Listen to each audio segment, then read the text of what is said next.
এজন্য হাসিবু ক্বাবলা আন তুহাসাবু আলাইক, তোমার হিসাব বসার আগে নিজে হিসাব করো কি কি করলা।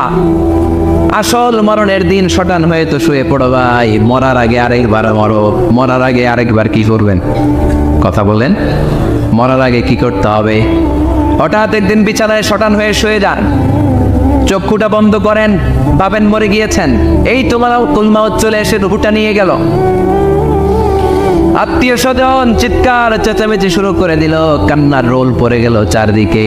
মাইকের মধ্য দিয়ে, মসজিদের মাইকে অ্যানাউন্স হয়, অমুক এলাকার নিবাসী অমুক ভাই আমাদের মধ্যে দুনিয়ায় নাই, তার জানাজা হবে আজকে এশার নামাজের পর। সবাই এসে রুহের মাগফিরাত করে, সবাই আপনারে দেখতে আসবে, কেঁদে কেঁদে লোকজন আপনারে কবর দিতে আসবে, চিল্লায় বলেন ঠিক কি না?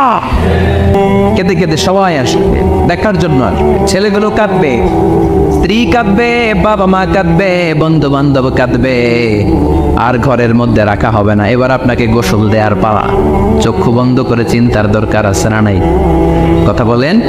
হঠাৎ করে হঠাৎ করে শুনবি একদিন আমার মৃত্যুর খবর, কেঁদে কেঁদে আসবে সবাই দিতে আমায় কবর, দিতে আমায় কবর। ঠিক কি না? একটু চোখটা বন্ধ করে ভাবেন, আপনাকে গোসল দেওয়া হবে, জামাগুলো খোলা হবে, এত টাকা দিয়ে যে দামি গোসলখানা টাইলস লাগিয়ে ঘরে বানালেন, আপনার শেষ গোসলটা কি ওই দামি গোসলখানায় হবে? লাশ যেখানে দোয়া হয় ওই জায়গায় দোয়া হবে, আপনাকে কাফন পরানো হবে, আপনার কলিজার টুকরা ছোট বাচ্চাটারে বলা হবে আব্বু দেখে যাও তোমার বাবারে শেষবারের মতো দেখো। আপনার বাবা মা শেষবারের মতো একটা নজর দিয়ে আপনার চেহারাটা দেখে নিবে, বন্ধু বান্ধবরা শেষবারের মতো একবার আপনারে দেখে নিবে, জানাজার জায়গায় নেওয়া হবে। হবে না এই ঘটনাটা আমাদের? হ্যাঁ হবে কি না? হাজার হাজার মানুষ শেষ বিদায় দেওয়ার জন্য আসবে। চারটা তাকবীর দিয়ে ইমাম নামাজ শুরু করবে, আল্লাহু আকবার, আল্লাহু আকবার, আল্লাহু আকবার, আল্লাহু আকবার বলে নামাজ শুরু করবে। নামাজ শেষ, এবার পালকিতে করে কবরে যাওয়ার বাবা। যেতেই হবে, যেতেই হবে। পালকিতে করে লোকজন নিতে শুরু করবে কবরস্থানের ওই জায়গায় যেখানে মানুষ বছরে মানুষ না মরলে যায় না, ওই গহীন নিঝুম কবরস্থানে ঢুকানো হবে। পালঙ্ক থেকে নামিয়ে আপনার জন্য করে রাখা আগ থেকে কবরটার মধ্যে শুইয়ে দেয়া হবে। উপরে বাঁশ দিয়ে ছাউনি, শেষবারের মতো সবাই দেখে বাঁশের ছাউনির উপরে মাটি চাপা দিবে। ঠিক কিনা? চলে যাবে সব, কেউ নাই, অন্ধকার, শুধু অন্ধকার। এই অন্ধকার যেন শেষ হতে চায়। এই ঘটনা ঘটবে না আমাদের কথা বলে, ঘটবে কিনা? এজন্য মরার আগে এগুলো চিন্তার দরকার আছে না নাই? মরার আগে আরেকবার মরার দরকার আছে না নাই? এজন্য রব্বুল আলামিন বলেন, বাল তুসিরুনাল হায়াতাদ দুনিয়া ওয়াল আখিরাতু খায়রুন ওয়া আবকা। এই দুনিয়ার জীবনটাকে তোমরা আসল জীবন মনে করো, এটা আসল জীবন নয়। আসল জীবন হলো কবরের জীবন। চিল্লায় বলেন ঠিক কি না? আল্লাহ তোমার এই দুনিয়া, আল্লাহ তোমার এই দুনিয়ায় কেউ আসে কেউ চলে যায়, তবু তোমার ভয়ে কারো কাঁদে না হৃদয়। এই দুনিয়াতে আমার বদলে গেল মন, চারিদিকে দেখি শুধু সুখেরই স্বপন। ভাবলো না মন আল্লাহ ছাড়া,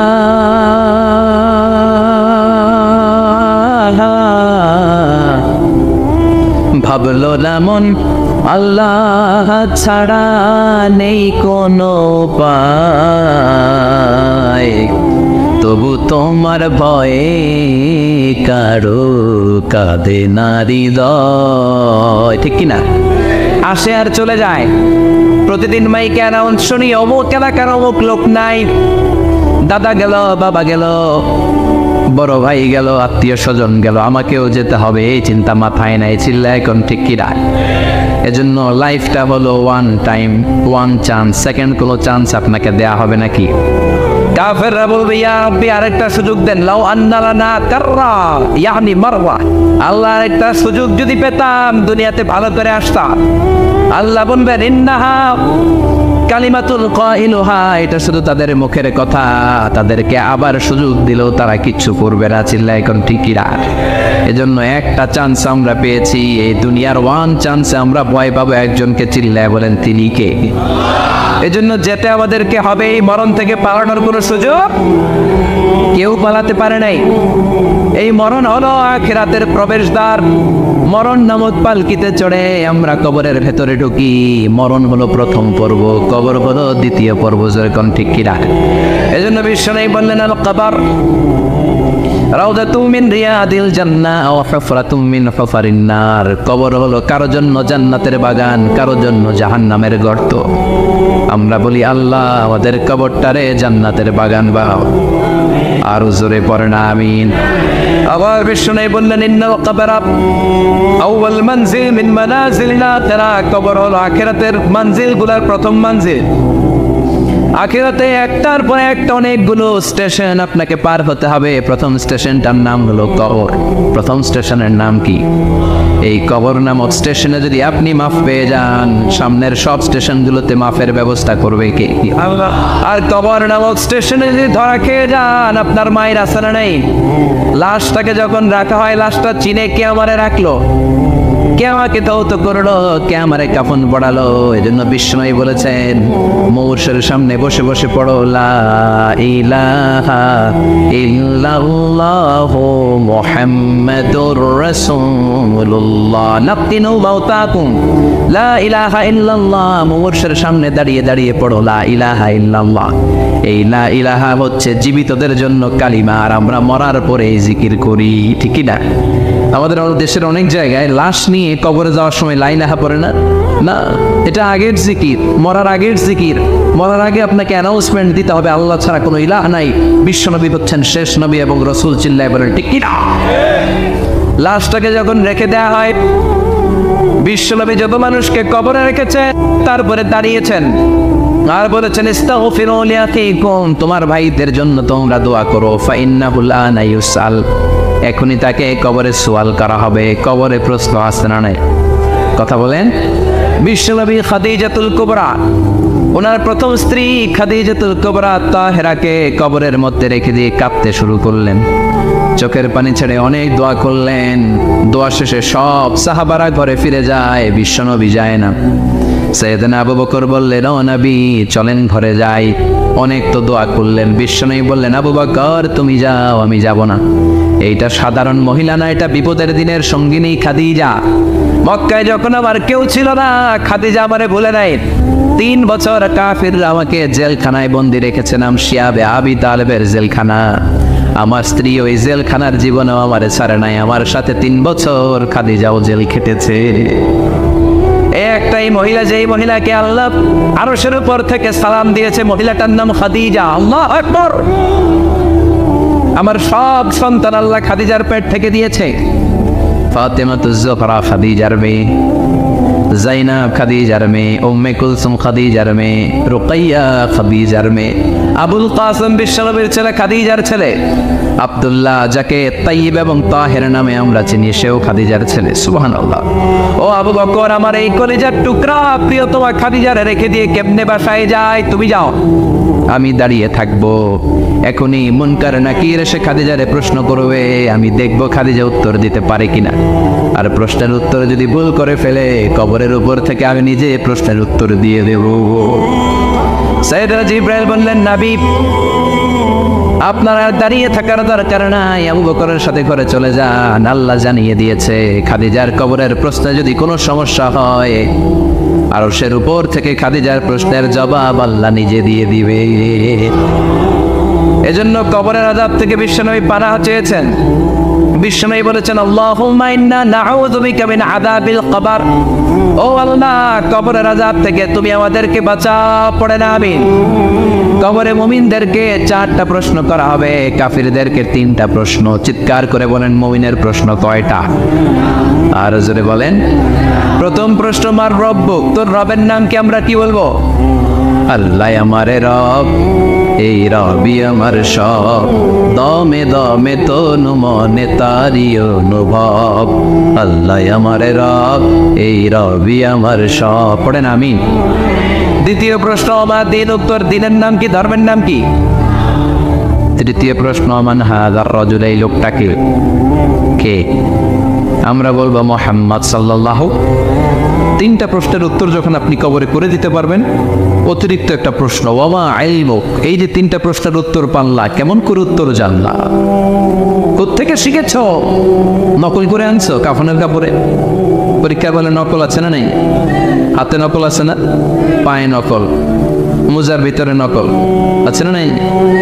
মোবাইলে নকল আছে না নেই? নকল থেকে আল্লাহ তুমি বাঁচাও। আরো আসতে তো না আমি।